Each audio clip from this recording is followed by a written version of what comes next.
Hi, I'm Kirk Taylor with Paul Rich Construction. Hey, we're back over again today at the York County Children's Advocacy Center, where we're going to check in to see how the progress is going to getting them back together and then back in business for the first week in January.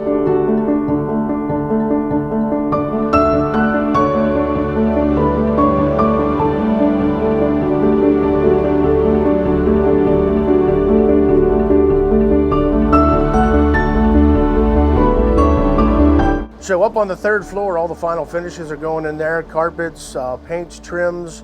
They're coming back in and getting all the smoke detectors and all the security in. Second floor, all the finishes are going back in as well.